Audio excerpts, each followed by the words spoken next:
Kisah karomah Syekh Sa'rawi dan peristiwa unik jelang wafatnya. Hari ini 15 April mengingatkan kita tentang kelahiran seorang ulama besar asal Mesir, Al-Alamah As-Sayyid As-Syarif Imam Muhammad Mutawalli Asy-Sya'rawi tahun 1911 sampai 1998. Berikut kisah karamah Syekh Sa'rawi yang diceritakan seorang penuntut ilmu di Kairo, Mesir melalui akun @khalifapa 10 April 2020 yang lalu. Syekh Sa'rawi adalah seorang ulama yang begitu dihormati di Mesir. Meskipun lebih banyak menggunakan amiyah, sa'biyah atau bahasa rakyat, beliau sangat komunikatif dan mudah dicerna oleh semua kalangan. Bahkan kalam-kalamnya, doanya selalu tersiar di berbagai televisi dan radio di Mesir maupun di negeri Arab lainnya. Bagi para ulama sepuh Al-Azhar, Syekh Sa'rawi merupakan sosok istimewa, orang yang tulus dalam berkhidmat di jalan agama dan umat Islam. Grand Sheikh kala itu bahkan menanggapi sekaligus mendaulatnya sebagai salah seorang ulama pembaharu atau mujaddid dalam ilmu tafsir.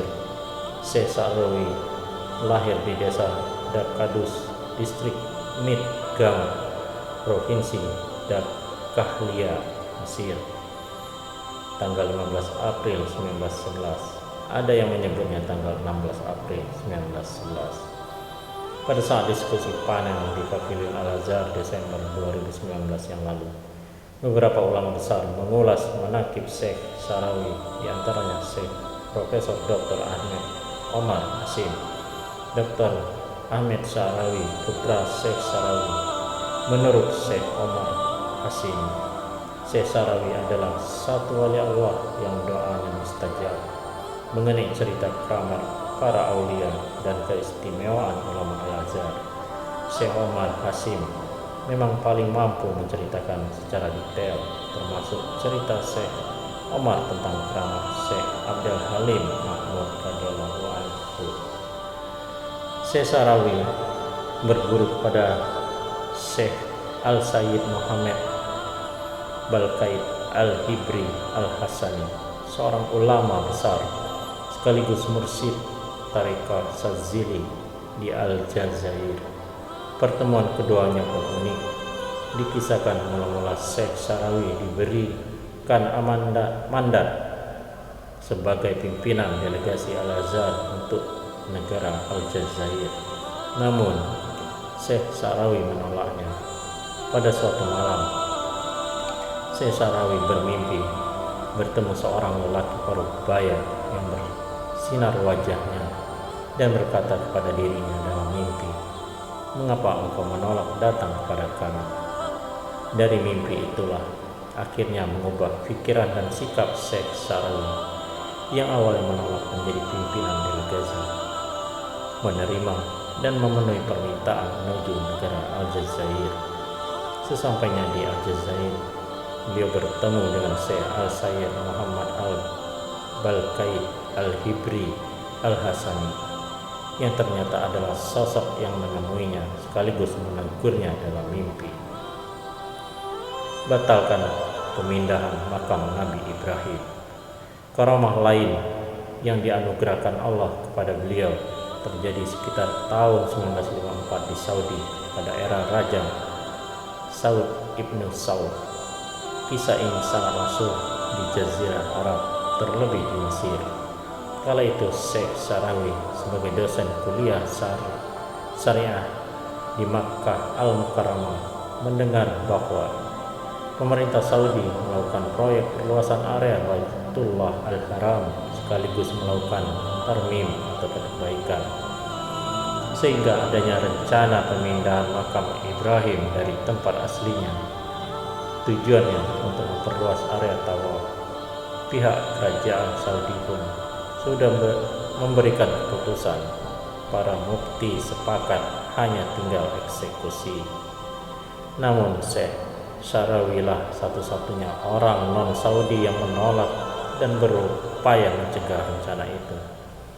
Berselang 5 hari sebelum eksekusi, Syekh Syarawi pun menghubungi masyayikh Saudi seperti Syekh Ibrahim Al-Nuri dan Syekh Ishaq Az-Zawz guna menyambungkannya pada sang raja untuk menyampaikan alasan penolakannya. Singkat cerita, Syekh Syarawi akhirnya melayangkan protes kepada sang raja bahwa makam Ibrahim harus tetap berada di tempatnya, dan upaya pemindahan itu baginya merupakan pelanggaran dan tidak dapat diterima. Dalam surat yang berisi 5 lembar itu juga disertakan dengan alasan-alasan serta menjabarkan tinjauannya dari segi sejarah, fikih yang didasarkan pada hadis dan ayat-ayat Al-Quran yang berkaitan dengan makam Ibrahim Al-Khalil. Hanya berselang sehari, surat itu pun sampai di tangan sang raja. Dan setelah sang raja membaca suratnya dan mempercayai semua yang dikemukakan Syekh Syarawi, sehingga sang raja pun mengumpulkan para ulama Saudi dan semuanya membenarkan seluruh dalil-dalil Syekh Syarawi, yang akhirnya membuat sang raja memutuskan membatalkan rencana pemindahan makam Sayyidina Ibrahim alaihissalam. Dikisahkan sang raja pun akhirnya mengundang Syekh Syarawi untuk mengucapkan terima kasih dan memberikan hadiah kepadanya. Bahkan 2 hari setelah sang raja membatalkan rencana pemindahan itu, Syekh Syarawi diberikan kemuliaan oleh Allah, ditemui Nabi Ibrahim sembari mengucapkan terima kasih kepadanya. Kisah wafatnya beliau diceritakan oleh Syekh Abdul Rahim Syarawi, salah seorang putra beliau. 18 hari sebelum wafat, tiba-tiba Syekh Syarawi berhenti dari segala aktivitas makan, minum, dan lainnya. Tiba-tiba seolah beliau tahu bahwa ajal akan menjemputnya. Beliau pun menentukan sendiri tempat di mana dimakamkan.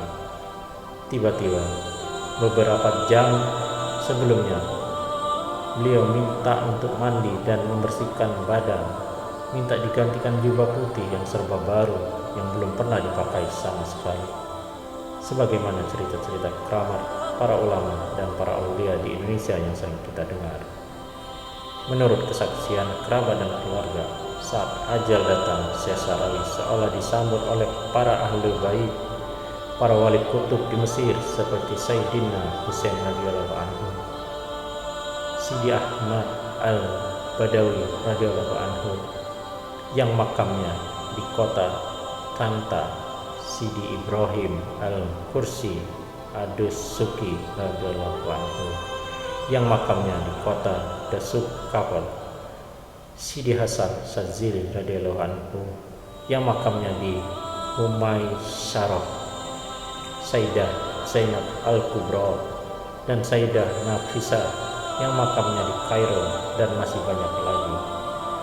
Saat mengucapkan syahadat di detik-detik menjelang wafat beliau menggunakan kitab An-Naka Muhammad Rasulullah, bahwasanya engkaulah Muhammad Sallallahu Alaihi Wasallam utusan Allah Ta'ala.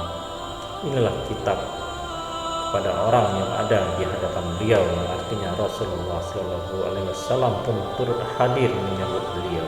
Subhanallah. Semoga kisah ini bermanfaat. Wallahu a'lam bishawab. Wassalamualaikum warahmatullahi wabarakatuh.